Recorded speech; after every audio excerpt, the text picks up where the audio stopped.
Good evening හැමෝටම මම හිතනවා හැමෝටම මාව ඇහෙනවා ඇති, පේනවා ඇති සහ ස්ක්‍රීන් එක පේනවා ඇති. පුතාලගෙන් චූටි හෙල්ප් එකක් ඕනි. මට chat එකේ මැසේජ් එකක් දාන්න. මගේ sounds clearද? සහ මාගේ කටහඬ voice එක ඇහෙනවද? සහ ස්ක්‍රීන් එක ඔයාලට පැහැදිලිව පේනවද කියලා. මම පුංචි වෙලාවක් දෙන්නම්. හැමෝගෙම response එකක් ඕනි. මාව පේනවද ඇහෙනවද කියලා.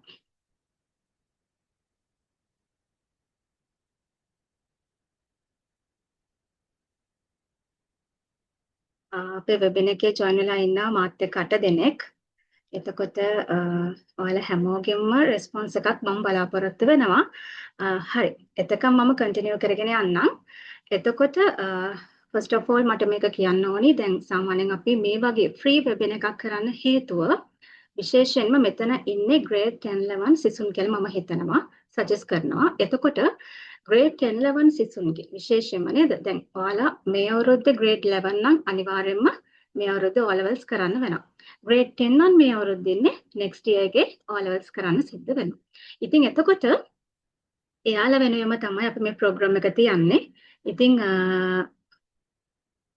එයාලා වෙනුවෙන්ම තමයි program එක තියන්නේ. ඉතින් විශේෂයෙන්ම කියන්න ඕනේ ඔයාලගේ success එකට යන path එක ගැන කතා කරන්න තමයි අපි මේ webinar එක ඔයාලට free ලබා දෙන්නේ.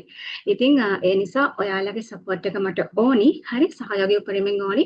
මේක හරියට successfully ආකාරයට කරගෙන යන්න සහ මම ලොකු time එකක් ගන්නෙ නෑ කතා කරන්න. ඉතින් ඒ නිසා හරියට හදිනිමු. මොන හරි ප්‍රශ්නයක් තිබ්බොත් ඔයාලට අවසානයේ feedback එකක් එක්ක ප්‍රශ්න අහන්න chance එක මම දෙනවා. ඉතින් මම ඔයාලට මේ විදිහට මම slide එක share කරන්නම්. presentation outline එක විදිහට මම topics පහක් අද කතා කරනවා ඔයාලත් එක්ක. එකක් තමයි සාමාන්‍ය පෙළ විභාගයට අපි කොහොමද හරියට සාර්ථකව මුහුණ දෙන්නේ. ඒ වගේම exam date එක දවසට ඔයා කොහොමද panic එකක් නැතුව exam එකට face කරන්නේ. ඒ වගේම මම mainly focus කරන්නේ ඔයාලට commerce subject එක ගැන කියන්න. ඉතින් මේ commerce subject එකේ තියෙන importance එක වැදගත්කම කොහොමද?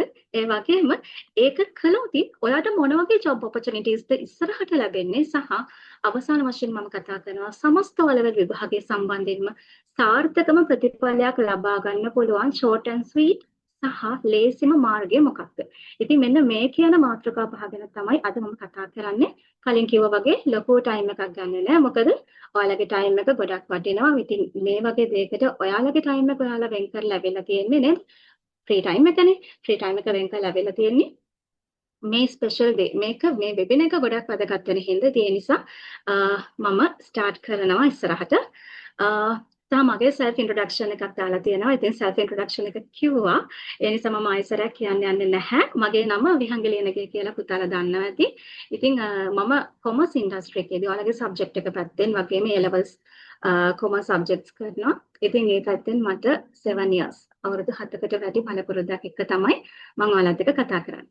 ඉතින් හරි self introduction එක කරන්න හැමම ලොකුවට අපි ඊළඟට යමු කොහොමද O levels වලට හොඳට මුහුණ දෙන්නේ නේද මට චුට්ටක් මේක පටන් ගන්න කලින් ඔයාලගේ මැසේජ් එකක් ඕනි මෙතන කවුද grade 10 ඉන්න ළමයි grade 10 කියලා මැසේජ් එකක් දාන්න grade 11 ඉන්න කට්ටිය grade 11 කියලා chat එකේ මැසේජ් එකක් දාන්න මට ඔයාලා divide කරලා අඳුර ගන්න ඕනි සහ පුතාලා මේ privately message දාන්න එපා මට හිතෙනවා මේ හැමෝටම පේන messages දැම්ම නම් හොඳයි කියලා. මොකද අපි කිහිප දෙනා විතරනේ ඉන්නේ. කිසිම panic එකක් නැතුව ඒක කරගෙන යන්න පුළුවන්.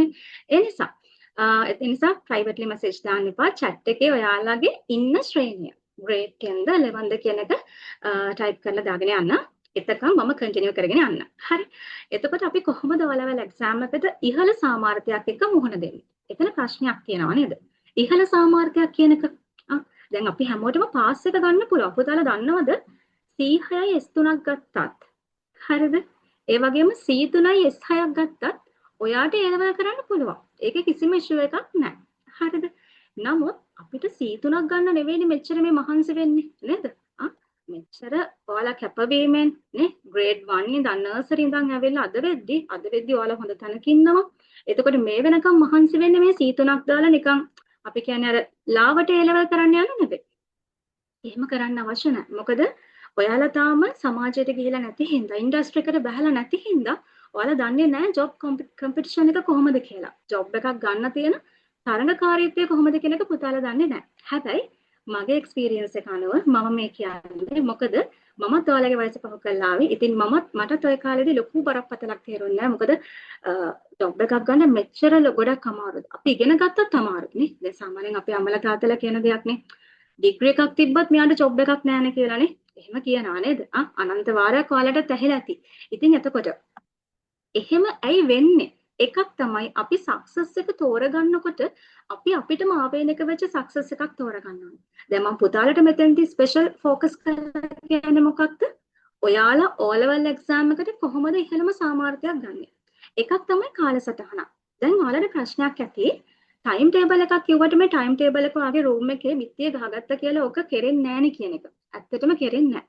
හරිද? ටයිම් ටේබල් එක කියලා කියන්නේ පුතාලා ඔයා ඔළුවේ මවා ගන්න චිත්‍රය.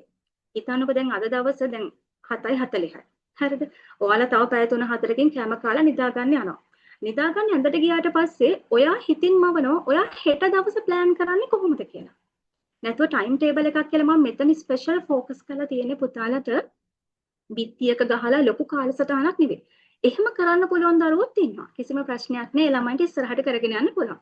හැබැයි කාලසටහන් කොච්චර හැදුවත් කාලසටහනකට අනුව වැඩ කරන්න බැරි දරුවෝ ඉන්නවා.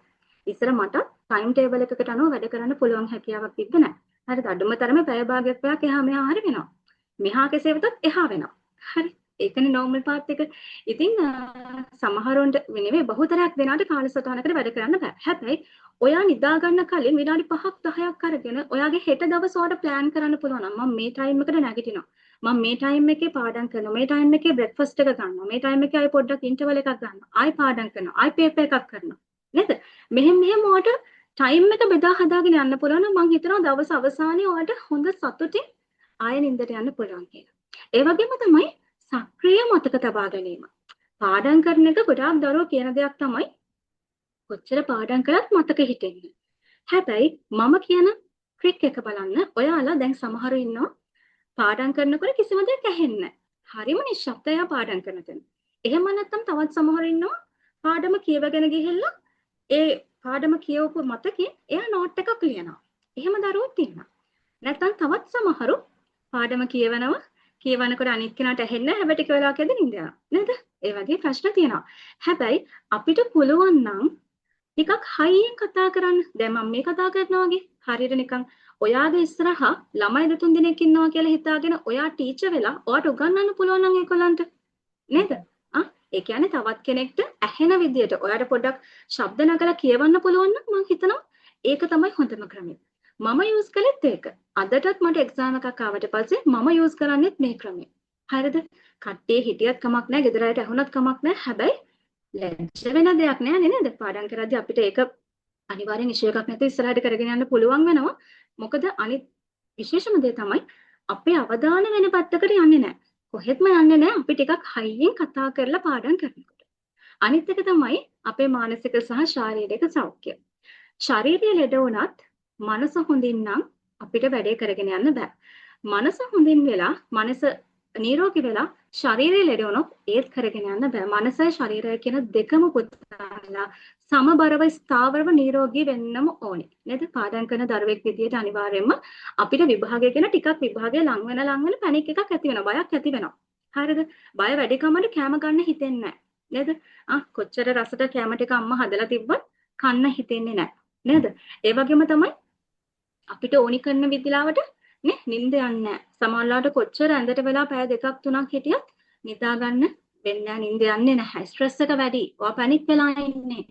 හේතුව තමයි අපේ මනසයි ශරීරය එක තැනක නැහැ. මනස එක තැනක, ශරීරය තව තැනක. නේ? අපි කියන්නේ ඇඟ එක තැනක තියාගෙන මනස හතර වටේ දුවනවා කියලා. හරි? එතකොට එහෙම වෙන්න බෑ. ඔයා ඉන්න තැන වගේ මනස තියෙන්න ඕනේ. ඔයා පාඩම් කරන තැන වගේ මනස තියෙන්න ඕනේ. ඒ වගේම තමයි ප්‍රමාණවත් විදිහට ආහාර ගන්න. ඒ කියන්නේ අනවශ්‍ය විදිහට අපි කියන්නේ බඩ තද වෙන්න ෆුල් වෙන්න කන්න නෙවෙයි. හරිද? එහෙම කෑවමත් පාඩම් කරන්න බෑ. ටිකක් නිදිමත ගතියනවානේ. හැබැයි අපිට පුළුවන් සාමාන්‍ය ගානට නේද? කැම ටිකක් බඩට දාගන්න. ඒ කියන්නේ සාමාන්‍යයෙන් අපි දැන් උදේට කැම ටික කනවා, දවල්ට කනවා, ආයි හවසට මොන හරි ටී ටයිම් එකට බඩගින්නක් ආවොතින් කනවා, ආයි රැට කනවා නේද?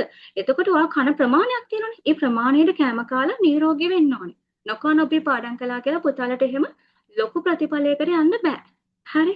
ඒ වගේම තමයි ඊළඟ දේ ඔයාලා කැමති නම් සමහරු ඉන්නවා ෂෝට් නෝට් එක පාඩම් කරන කට්ටිය. ඇත්තටම MCQ පේපර් එකට ෂෝට් නෝට් එක කියන එක ගොඩාක් ඉම්පෝටන්ට්. හේතුව කෙටි සටහනක් අපි හදාගත්තොත් අපිට පුළුවන් හරියටම MCQ පේපර් එක නම් කොට දාගන්න. ඒක ෂුවර්. හැබැයි රචනා ප්‍රශ්න ලියන්න. නැත්නම් අපි කියන්නේ සෙකන්ඩ් පේපර් එක ලියන්න පුතාලා කෙටි සටහන් කියන එක එච්චර වැදගත් නැහැ. හේතුව කෙටි සටහනක් මගින් අපිට දෙවන පත්‍රය නේ. අර සෙකන්ඩ් පේපර් එකේ රචනා ප්‍රශ්න ලියන්න ටිකක් අමාරුයි. මොකද කෙටි සටහනක් කියලා කියන්නේ අපි පොයින්ට් ෆෝම් එකකින් අපිට කෙටි කරලා ෂෝට් කරලා බලා ගන්න පුළුවන් වෙන හදන නෝට් එකක් නේ. ඒ නිසා අනිවාර්යයෙන්ම කෙටි සටහනක් MCQ වලට හොඳයි. හැබැයි අපිට මේන්ලි ફોකස් කරලා රචනා ප්‍රශ්න කරනවා නම් කෙටි සටහන් කියන එක හරියන්නේ නැහැ. හැබැයි ඔයාලට MCQ පේපර් එක සමහරුන්ට අමාරුයි. දැන් සමහර පාඩම් කරනවා හොඳට රචනා ප්‍රශ්න ටික ලියා ගන්න පුළුවන්. හැබැයි MCQ පේපර් එකේ ගොඩක් වරදිනවා. අන්න එහෙම කෙනෙක්ට ෂෝට් නෝට් එකක් පාවිච්චි කරලා පාඩම් කරන්න පුළුවන්. ඒ වගේම පුළුවන් තරම් ඔයාලා පාස් පේපර්ස් කරන්න. ඒක තමයි ලොකුම දේ. මම කියන්නේ මගේ O level අත්දැකීම මත මම සාමාන්‍යයෙන් O levels කාලේ සිංහල ඉතිහාසය කියන සබ්ජෙක්ට්ස් දෙකට ළමයි ගොඩාක් දුර්වලයි. හරිද? ගොඩාක් දුර්වලයි කියලා කියන්නේ ලකුණු 50 60 සීමාවේ තමයි හිටියේ. හරිද? ඉතින් ලකුණු 50 60 සීමාවේ ඉන්නකොට මට ප්‍රශ්නයක් ආවා. දැන් මේ දෙකට ඒ දෙකක් ගන්න පුළුවන් සබ්ජෙක්ට්ස් දෙකක්. මම ක්ලාසස් ගියෙත් නැහැ. හැබැයි මම මොකද කළේ? පාස් පේපර්ස් පොතක් අරගෙන ආපස්සට අවුරුදු 10ක විතර පාස් පේපර්ස් අරගෙන ඒවා දිගටම ප්‍රැක්ටිස් කරා. ප්‍රැක්ටිස් එක තමයි අපිට ගොඩක්ම වටින්නේ. හරි? ප්‍රැක්ටිස් එක නැතුව මුකුත්ම කරන්න බෑ. ඉතින් ඒ නිසා අනිවාර්යයෙන් මොකද පාස් පේපර්ස් වල එකම ප්‍රශ්න ටික තමයි කරකව අවුරුද්දෙන් අවුරුද්දට දාන්නේ. ඉතින් ඒ නිසා අනිවාර්යයෙන්ම මේ ප්‍රැක්ටිස් එක ගන්න මොකද කරන්න ඕනේ? අනිවාර්යයෙන්ම ඔයාලා පාස් පේපර්ස් කරන්න ඕනේ.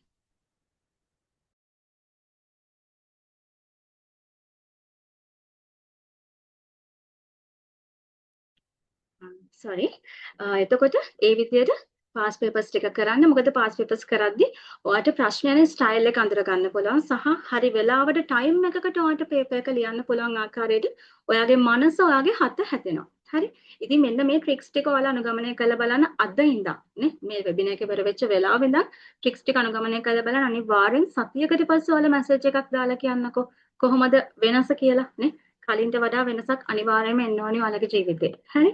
ඊළඟට මම යනවා විභාගයේ දවසට අපි කොහොමද රෙඩි වෙන්න ඕනේ කියන එක. ඔන්න පැනික්ම වෙන දවසනේ ගොඩාක් බය වෙන දවස. සහ ස්ට්‍රෙස්ෆුල් වෙන දවස. සමහර වෙලාවට පන්තියේ දක්ෂම ළමයා වුණත් බය වෙනවා මේ දවසට. එකක් තමයි අපිට දැන් පේපර් එක බෙදනවනේ.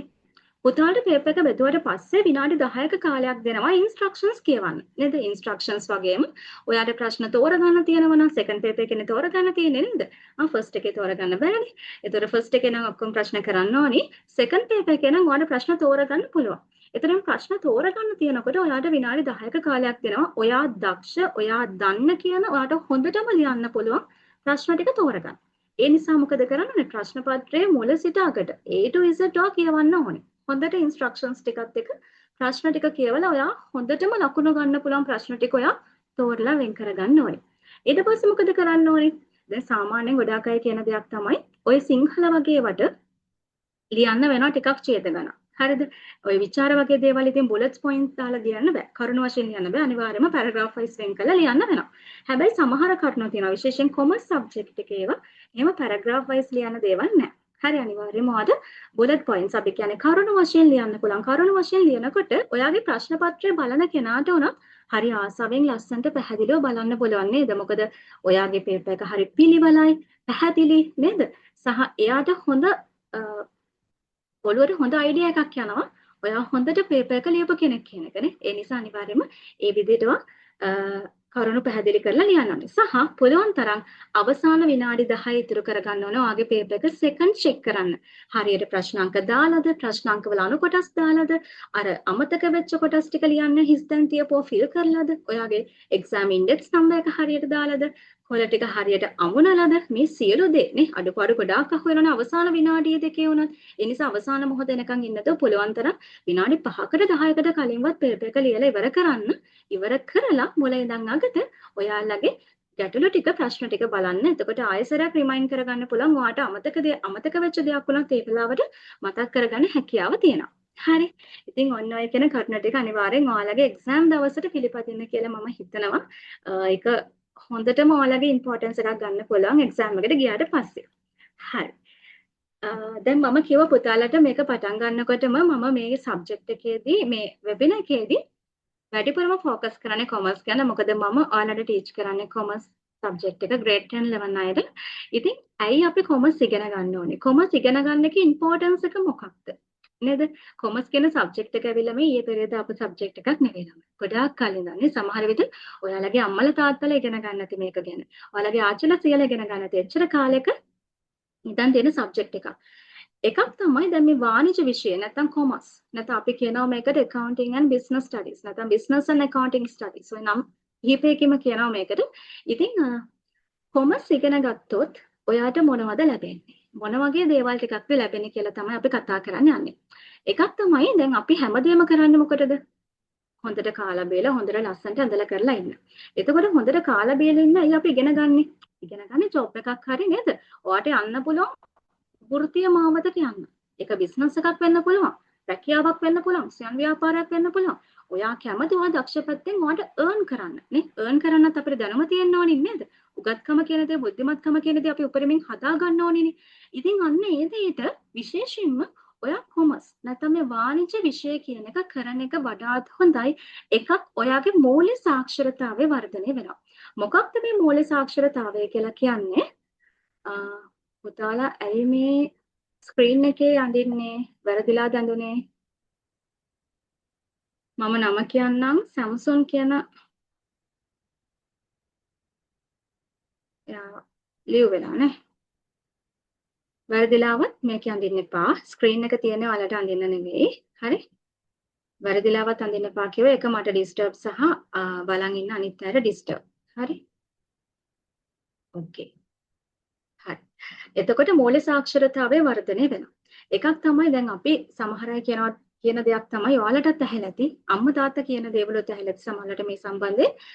කොච්චර හම්බ කරත් අපිට ඉතුරු කරන්න බෑ. මුදල් කළමනාකරණය ගැන හරියටම තිතටම කියලා දෙනවා මේ කොමර්ස් සබ්ජෙක්ට් එක ඔය කළොත්. ඒ වගේම තමයි ඔය අනාගතේ යන්න ඕනි පැත්ත මොකක්ද? ඔයා පෞද්ගලික විදියට වගේ ජොබ් එකක් කරගෙන යනවද නැත්නම් බිස්නස් එකක් කරනවද නැත්නම් ඊට එහා දෙයකට යනවදනේ මොකක්ද කියන එක. සහ ඔයාට වෘත්තිමය අවස්ථා ගොඩක් තියෙනවා කොමර්ස් කියන සයිට් එකේ. නේ වෘත්තිමය අවස්ථා මොනවද කියලා ගත්තොත් accountancy side එක, finance side එක, business administration, human resource management, ඊට පස්සේ banking and insurance. හරි මේ හැම පැත්තක්ම තියෙනවා ගොඩාක් පැති. අපි ලංකාවේ ගොඩාක් jobs cover වෙනවා මේ කොමර්ස් කියන සයිට් එකේ. ඒ වගේම තමයි ව්‍යවසායකත්ව හැකියාව. ඔයා කැමති නම් ඔයාගේම කියලා ව්‍යාපාරයක් පටන් ගන්න මෙතන ඉන්නවනේ තමන්ගේම කියලා බිස්නස් එකක් රන් කරන්න කැමති කට්ටිය නේද? ඉතින් එහෙම අයට පුළුවන් තමන්ගේම කියලා බිස්නස් එකක් රන් කරන්න අදාළ මූලික දැනුම වගේම ප්‍රායෝගික දැනුම මේ කොමර්ස් කියන සබ්ජෙක්ට් එක හරහා ඔයාලට ලබා ගන්න. හරි?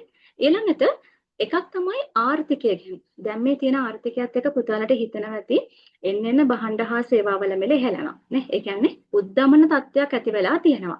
අපි දන්නේ ඇයි එහෙම ඇති වෙලා තියෙන්නේ කියලා. හැබැයි ඔයාට කොමර්ස් ඉගෙන ගත්තොත් ඔයාට හොය මේ මොකක්ද මේක වෙන්නේ? අපේ ලංකාවේ වෙළඳපොළ ගැන විතරක් නෙවෙයි ලෝක වෙළඳපොළ ගැන පවානේ විදේශීය වගේ විදේශීය වෙළඳාම ගැන උනත් ඔයාලට විස්තර දැනගෙන ඒ හා සම්බන්ධව කටයුතු කරන්න හැකියාව ලැබෙනවා. ඒ වගේම තමයි දැන් මේ තියෙන ටෙක්නොලොජි එකත් එක්ක පුතාලා දන්නවා නේද? අපිට කරන්න බැරි දෙයක් නෑ. ටෙක්නොලොජි එක ගොඩාක් දියුණුයි නේ. මම ඉගෙන ගන්න කාලෙටත් වඩා දැන් ඔයාලා ඉගෙන ගන්න කාලෙ වෙද්දි ටෙක්නොලොජි එක ගොඩාක් දියුණුයි. ඉතින් මේ නවීන තාක්ෂණයත් එක්ක ව්‍යාපාර හරි පහසුවෙන් කරගෙන යන්න පුළුවන් ආකාරයට මූලික අඩිතාලම වැටෙනවා මේ කොමර්ස් සබ්ජෙක්ට් එක හරහා. හරි? මම හිතනවා පැහැදිලි ඇති කියලා. මම කියන දේවල් අවසානයේ ප්‍රශ්න අහන්න chance එක දෙනවා. අපි එතකන් චුට්ටක් යමු. ඊළඟට මොනවද කොමර්ස් කළොත් ඔයාලට ලැබෙන jobs? මම jobs ටික ගැන කියන්නම් පුතාලට ඔයාට ලැබෙන salary එකත් එක්කම. හැබැයි මම මේ salary එක කියන්නේ මේ වර්තමානයේ. මේ අවුරුද්ද ලැබෙන අවුරුද්ද ගිය අවුරුද්දේ වගේ තිබ්බ range එකක් එක කියන්නේ. සමහර විට ඔයා ජොබ් එකක් කරද්දී ඊට වඩා අනිවාර්යෙන් වැඩි වෙයි salary එක. හරිද? එතකොට දැන් accounting and finance පැත්ත තියෙනවා. ඔයාට කොමර්ස් කළොත් ඒ පැත්ත තෝරගන්න පුළුවන්. accountant කෙනෙක් වුණොත් අර කලින් මගේ page එකේදී ඔයාලා දකින්න ඇති මේ මගේ slide එකේදී self introduction එක දාලා තිබ්බ slide එකේදී AAT past finalist CSL කියලා මෙහෙම දාලා තිබ්බා. මේ AAT කියන එක පුතාලා අහලා ඇති. CSL කියලා එකත් අහලා ඇති නේ. Chartered Sri Lanka කියන එක. ඉතින් මේ වගේ courses හරහා. ඒ වගේම තමයි මේ courses උත් cover වෙන්නේ වාණිජ්‍ය විෂය ධාරා. නේද? ඒ වගේම ඔයා දැන් grade 10 11 commerce කරනවා. A levels වලටත් commerce තෝරගන්නවා. ඊට පස්සේ ඔයා campus select වුණොත් campus යනවා. නේද? නැත්තම් වෙන ප්‍රොෆෙෂනල් කෝස් එකක් හරි කරනවා නැත්නම් කැම්පස් යන ගමන් ප්‍රොෆෙෂනල් කෝස් එකක් කරනවා කොහොම හරි ඔය ඇකවුන්ටන්ට් කෙනෙක් වෙනවා අවුරුදු 5ක් 7ක් ඇතුළත. ඇකවුන්ටන්ට් කෙනෙක්ට සාමාන්‍යයෙන් අපේ ලංකාවේ සැලරි එක යනවා අද වෙද්දි මිනිමම් රේන්ජ් එකේ මම කියන්නේ සාමාන්‍යයෙන් ලක්ෂ 2ත් 5ත් අතර රේන්ජ් එකක්. හරිද? මම කියන්නේ මිනිමම් රේන්ජ් එක. අඩුම ලක්ෂ 2ක්වත්. සාමාන්‍ය ලක්ෂ 2කට ඇකවුන්ටන්ට්ලා නැහැ. හරිද? මම කියන්නේ දැන් පොඩි සමාගම් තියෙනවනේ. ඒ කියන්නේ යාළුවට ලොකු සැලරි එකක් ගෙවන්න බෑනේ. යාළුවගේ ලාභ හැටියට සැලරිස් ගෙවන්න ඕනේ සේවකයන්ට. ඒ කියන්නේ 2යි 5යි. චාර්ටර්ඩ් ඇකවුන්ටන්ට් කෙනෙක් වුණොත් නම් ලංකාවේ සැලරි එක ලක්ෂ 5කට වැඩි. හරි. ඔයා චාර්ටර්ඩ් ඇකවුන්ටන්ට් කෙනෙක් කියලා පිට රට ගියොත් ඔයාගේ සැලරි එක ලක්ෂ 15කට වැඩි. එතකොට ඔඩිටර් කෙනෙක් ඔඩිටර්ස්ලටත් ඒ වගේම ඔඩිටර්ස්ලටත් ලක්ෂ 2ත් 5ත් අතර සැලරි එකක් හම්බ වෙනවා. ඒ වගේම ෆයිනෑන්ෂල් ඇනලිස්ට් හරිද? මූල්‍ය විශ්ලේෂකයෙක්ට ලක්ෂ 2ත් 4ත් අතර රේන්ජ් එකේ සැලරි එකක් හම්බ වෙනවා. බැංක කෙනෙක්ට ගිය ගමන්ම එයාගේ ට්‍රේනින් පීරියඩ් එක ඉවර වෙච්ච ගමන් අනිවාර්යයෙන්ම ලක්ෂ 1.30කට වඩා සැලරි එකක් එයාට හම්බ වෙනවා. හරිද? අද බෙනිෆිට්ස් එක අද බෙනිෆිට්ස් කිව්වම ඉන්ෂුරන්ස් එක මෙඩිකල් එක්ස්පෙන්සස් ටික ඒ සියලු දේත් එක්ක. හරි. ඊළඟට මේ ඇවිල්ලා accounting finance. ඊළඟට management side එකේ management side එකේ human resource management, operational manager, project manager, ඒ කියන්නේ මානව සම්පත් කළමනාකරු, මෙහෙයුම් කළමනාකරු, ඒ වගේම project manager. හරිද? ඒ කියන්නේ ව්‍යාපෘති කළමනාකරු. HR manager කෙනෙක්ගේ ලංකාවේ salary එක අද වෙද්දි පුතාලා ලක්ෂ 1මාරත් ලක්ෂ 4මාරත් කියන රේන්ජ් එකේ තමයි යන්නේ. HR manager ගම පුතාලා senior HR manager වෙනකම් යන්න පුළුවන් නේ. ඒ වගේ operation manager කෙනෙක්ගේ salary එක ලක්ෂ 2මාරකට වඩා වැඩි. project manager කෙනෙක්ගේ salary එක ලක්ෂ 3කට වඩා වැඩි. මොකද ව්‍යාපෘති කළමනාකාරයෙක්ට ලොකු වගකීමක් තියෙනවා. ඉතින් ඒ නිසා යාට වැඩිපුර salary එකක් ගෙවනවා. ඊළඟට අලෙවිකරණය හා මේ ශේෂ්ත්‍රය අලෙවිකරණය හා වෙළඳාම කියන ගත්තට පස්සේ ඒකේ marketing executive, digital marketing specialist, sales manager මෙයාලගේ වැඩිපුර සැලරිස් යන්නේ ළමයි ටාගට් බේසිස්. ටාගට් ඇචීව් කරන්න සැලරි එක වැඩි. ඒ කියන්නේ සැලරි එකට ලිමිට් එකක් නැහැ. මේ සේල්ස් මැනේජර් කියන පොසිෂන් එකේ හිටියම ලක්ෂ 10 15 20 සැලරිස් ගන්න කට්ටිය ඉන්නවා. ඔය ඉන්ෂුරන්ස් කම්පැනි වල වැඩ කරන අය නැත්නම් වෙනත් භාණ්ඩ විකුණන තැන්වල වැඩ කරන කට්ටිය. ඉතින් අර ඒ වගේ සේල්ස් පැත්ත ගත්තාම මාකටිං පැත්ත ගත්තට පස්සේ ආයි රේන්ජ් එකක් නැහැ. බේසික් එක සමහර වෙලාවට රුපියල් 50000යි. හැබැයි සැලරි එක ලක්ෂ 5යි. වැඩිපුර ඉන්සෙන්ටිව්ස්, බෝනස්, ටාගට් කවරින් මේ සියලු දේ ඇඩ් වෙලා තමයි යාළගේ සැලරි එක හැදිලා තියෙන්නේ. හරිද? ඊළඟට ව්‍යවසායකත්වය. ව්‍යවසායකත්වය කියන්නේ මොකද්ද? ඔයාගෙම කියලා බිස්නස් එකක්. ඔයා කාගේවත් යටතේ වර්ක් කරන්න කැමති නැති කෙනෙක් නම්, කාටවත් යටත් වෙලා කාගේවත් බණුන් අහන්න කැමති නැති කෙනෙක් නම්, ඔයාට පුළුවන් තමන්ගෙම කියලා බිස්නස් එකක් පටන් ගන්න. ඒක තනි පුද්ගල ව්‍යාපාරයක් විදිහට පටන් අරගෙන, පස්සේ සංස්ථාපිත සමාගමක් දක්වා ගෙනවිහෙලි ඒක ලියාපදිංචි කරලා ඉස්සරහට කරගෙන යන්න පුළුවන්. ඉතින් අමාරු නෑ. තමන්ගෙම කියලා දෙයක් නේද? මොකද අද වෙද්දී මාත් එක්කම කැම්පස් එකේ නෝට් වෙච්ච ගොඩාක් මගේ යාළුවෝ බිස්නස් කරලා එයාලා යන්න පුළුවන් ඩ්‍රීම්ස් වලට ගිහිලා තියෙනවා. ඩ්‍රීම්ස් ඇචීව් කරලා තියෙනවා. හරි ඒ නිසා අනිවාර්යයෙන්ම බිස්නස් එකක් කියන එක නරක දෙයක් නෙවෙයි. ජොබ් එකක් හොඳයි, බිස්නස් එකක් නරකයි කියන මතවාදී ඉන්න එපා. මේ තියෙන ටෙක්නොලොජි එකත් එක්ක උපරිම ප්‍රයෝජනය ගන්න පුළුවන් තමන්ගේ ස්කිල් එක යොදවලා බිස්නස් එකක් පටන් ගත්තා තියෙනවා. අනිත් දේ තමයි IT ශාස්ත්‍රය. නේද? Business analyst, e-commerce manager, IT manager මේ වගේ. ඉතින් මෙයාලට සැලරි එක ගත්තට පස්සේ නේද? ලක්ෂ 2කට 3කට වැඩි සැලරි එකක්. හැබැයි එකපාර මැනේජ්මන්ට් පොසිෂන් එකට යන්න බෑ. ඒකත් මම පුතාලට කියන්න ඕනේ නේද? අපි චුට්ටක් ලෙවල් එකෙන් ලෙවල් එකට ඉස්සරහට යන්න ඕනේ. හැබැයි අනිවාර්යෙන් ඔය එක්ස්පීරියන්ස් එක මෙන්න මේ කියන පොසිෂන්ස් වලට මම කලින් කිව්ව පොසිෂන්ස් වලට වගේ මේ කියන පොසිෂන්ස් වලට ඔයා එක්ස්පීරියන්ස් එක අවුරුදු 5ක්වත් අඩුම තරමින් හදාගත්තොත් අනිවාර්යයෙන්ම ලක්ෂ 2-3කට එහා පැත්තේ සැලරි එකකට ලංකාව ඇතුලේ යන්න පුළුවන්. හරි? හොඳ කම්පැනිස් නම් ටිකක් බලලා බ්‍රෑන්ඩ් නේම් එක බලලා ඇප්ලයි කළොත් අනිවාර්යෙන් ඔයාට ඒ සැලරි එකට යන්න පුළුවන්. ඔයාගේ කාලෙ වෙද්දි, ඔයා ජොබ් එකක් කරන කාලෙ වෙද්දි ඒක ඩබල් වෙලා තියෙන්නේ. හරි? ඔය ටික තමයි විශේෂයෙන්ම කතා කරන්න තියෙන වාණිජ්‍ය ශාස්ත්‍රයේ තියෙන රැකියා අවස්ථා ගැන. ඊළඟට මම අවසාන වශයෙන් ඔයාලත් එක්ක කතා කරනවා කොහොමද O level විභාගයෙන් සාර්ථක ප්‍රතිඵල ගන්න. එකක් තමයි දැන් පුතාලා අනිවාර්යයෙන්ම සිලබස් එක ගැන දැනුවත් ඇති. විෂය නිර්දේශය ගැන දැනුවත් ඇති. දැන් කොමර්ස් සබ්ජෙක්ට් එක ගැන විතරක් නෙවෙයි ප්‍රධාන විෂයන් 6ක් එක කාණ්ඩ විෂයන් 3ක් තියෙනවා. ඔක්කොම විෂයන් 9ක් තියෙනවා. ඉතින් මේ විෂයන් 9 සම්බන්ධයෙන්ම පුතාලා ක්ලාසස් යනවා ඇති, ඉස්කෝලෙන් ඉගෙන ගන්නවා ඇති. ඉතින් ඒ නිසා සිලබස් එක ගැන හොඳ දැනුවත්භාවයක් ඇති. ඒ නිසා අනිවාර්යයෙන්ම සිලබස් එකේ තියෙන එක ටොපික් එකක් හරි ක්ලාස් එකේ හරි එහෙම නැත්නම් ඉස්කෝලේ හරි මගහැරලා කරනවද කියන එක චෙක් කරලා බලන්න. මොකද සිලබස් එක ඔයාලට ඩවුන්ලෝඩ් කරගන්න පුළුවන් ඉන්ටර්නෙට් එකේ. හරිද?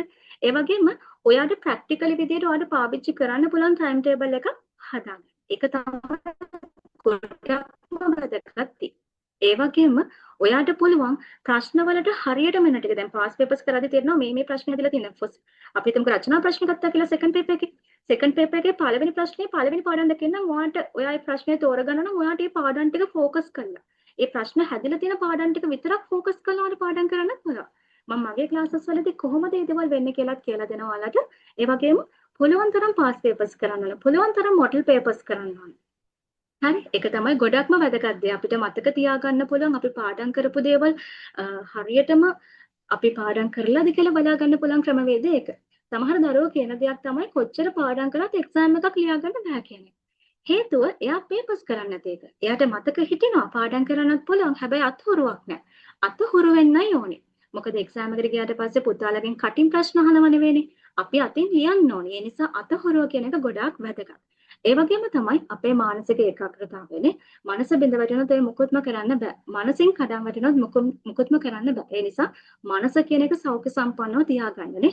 ඒ නිසා මනස කියන එක ප්‍රශ්නයක් නැතුව නිරෝගීව තියාගන්න තරමට තමයි ඔයාට යන්න පුළුවන් ඉහළම ප්‍රතිඵලයට යන්න පුළුවන්. ඒ වගේම ඔයාගේ අභිප්‍රේරණය මොටිවේෂන් එකත් ගොඩාක් වැදගත්. ඔයා සතුටින් ඉන්න තරමට ඔයා තෘප්තිමත් වෙන්න තරමට ඔයා උද්‍යෝගයෙන් ඉන්න තරමට ඔයාගේ ප්‍රතිඵලය ඩබල් ට්‍රිපල් වෙන්න අවස්ථාව chance එක ලැබෙනවා. හරි. ඉතින් ඔය කරුණු කාරණා ටික තමයි මම වෙබිනාර් එකෙන් ඔයාලට කියන්න බලාපොරොත්තු වුණේ. ඉතින් පුතාලට පුළුවන් මම සම්බන්ධයෙන් දැන් අද මේ සම්බන්ධයෙන් කතා කරපු දේවල් ගැන මොනවම හරි ප්‍රශ්නයක් තියෙනවද? සහ මම කියලා දුන්න දේවල් ටික ඔයාලට තේරුණාද? ෆීඩ්බැක් එකක් දෙන්න පුළුවන්. ප්‍රශ්න මොන හරි තියෙනවා නම් පුතාලට අහගෙන යන්නත් පුළුවන්. chat එක ඕපන් වෙලා තියෙන්නේ. සහ ඔයාලට මයික් ඔන් කරලා කතා කරන්න පුළුවන්. කිසිම ඉෂුව එකක් නැහැ. මයික් ඔන් කරලා කතා කරන්න බැරි දරුවෙක් chat එකේ මැසේජ් එකක් දාගෙන ගිහින් ප්‍රශ්න අහන්න පුළුවන්. සහ කලින් මම අහපු ප්‍රශ්නෙට ගොඩාක් දරුවෝ මැසේජ් එකක් රිප්ලයි එකක් දාලා තියෙනවා. සමහරව grade 10 සමහරව grade 11 නේ. අවුරුදු දෙකේම දරුවෝ ඉන්නවා ප්‍රශ්නයක් නැහැ. ඉතින් ප්‍රශ්න අහන්න. ඔයාලට මොන හරි ප්‍රශ්නයක් තියෙනවා නම් කොමර්ස් සබ්ජෙක්ට් එක ගැන හරි නැත්නම් වෙන සබ්ජෙක්ට්ස් ගැන හරි ඔයාලවල එක්සෑම් එක ගැන හරි නැත්නම් අද කතා කරපු දේවල් ගැන මොන හරි තේරුන්නේ නැද්ද? තේරුණා නම් පුතාලා පැහැදිලි කියලා ෆීඩ්බැක් එකක් දෙන්න chat එකේ. නැත්නම් වෙන මොන හරි ප්‍රශ්නයක් තියෙනවා නම් ඔයාලට කතා කරන්න පුළුවන්. චූටි වෙලාවක් දෙන්න මැසේජ් එකක් දාන්නකෝ chat එකේ.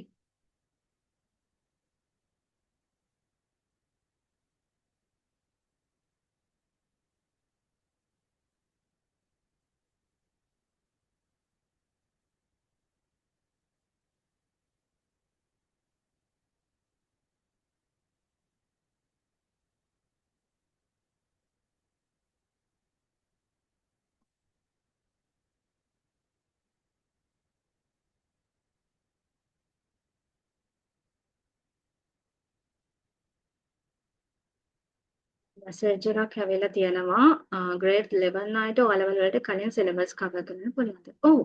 ඔයාලගේ එක්සෑම් එක තියෙන්නේ පුතාලා දෙසැම්බර් වලනේ. දැන් මේ මාර්ච්නේ. අපි ඒප්‍රිල් මොලේ ඉඳන් ක්ලාසස් පටන් ගත්තත් අපිට තියෙනවා කල්. ඒ කියන්නේ ඔයාලට මම ඒප්‍රිල් මොලේ ඉඳන් ක්ලාසස් පටන් ගත්තොත් මාස 5ක් ඇතුළත මාස 5ක් කියලා කියන්නකෝ. මාස 5කින් මම ඔයාලට සිලබස් කවර් කරලා පේපර්ස් කරන්න පටන් ගන්නවා. ඉතින් හොඳටම කාලය ඇති. වැඩිපුරත් එක කාලය තියෙනවා. හරි? තව මොනවද ප්‍රශ්න තියෙන්නේ? පුතාලා අහන ප්‍රශ්න ටික එවරිවන් දාලා අහන්න හැමෝටම පේන්න. ඒක අනිත් අයටත් මොටිවේෂන් එකක් වෙයි.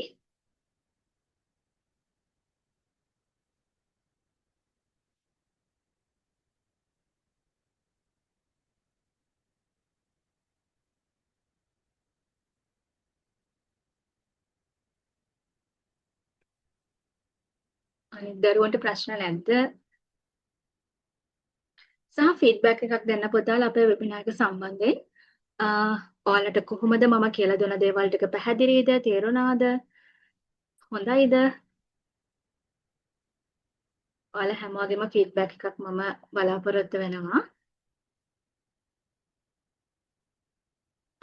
මෙහෙමයි අපි දැනට ෂෙඩියුල් කරන් ඉන්නේ වෙන්ස්ඩේ. ඒ කියන්නේ දැන් අද අපි මීටින් එක ගත්තෙත් බදාදානේ. අද වගේ දවසක වෙන්ස්ඩේ සාමාන්‍ය නයිට් ටයිම් එකේ රාත්‍රී 7න් පස්සේ ඔයාලට පුළුවන්ද? නැත්නම් කොහොමද? සැටර්ඩේ සන්ඩේ හවස වගේ පුළුවන්ද? මම හිතනවා නයිට් ටයිම් එකක දැම්මොත් හැමෝටම ලොග් වෙන්න පුළුවන් වෙයි, ජොයින් වෙන්න පුළුවන් වෙයි. ඒක අපි සාකච්ඡා කරමු කට්ටියත් එක්ක අවසානයේදී. කොහොමද ක්ලාසස් වෙන්නේ කියලා. සහ ඔයාලට පුළුවන් ඩේට් එකත් එක්ක අපි ඒක බලමු. හරි? සහ ෆීඩ්බැක් එකක් ඕනේ ළමයි. වෙබින එක අවසන් කරන්න කලින් හැමෝගෙම ෆීඩ්බැක් එකක් බලාපොරොත්තු වෙනවා.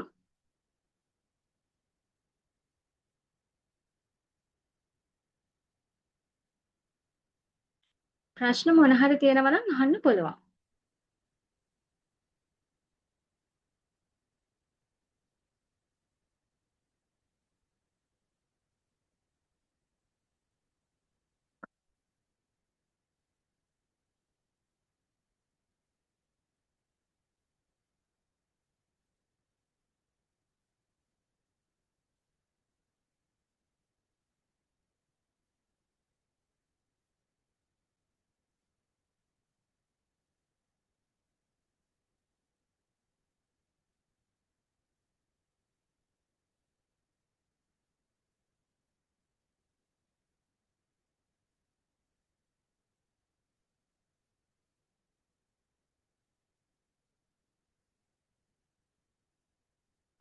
ප්‍රශ්න මොකුත් නෑ වගේ නේද?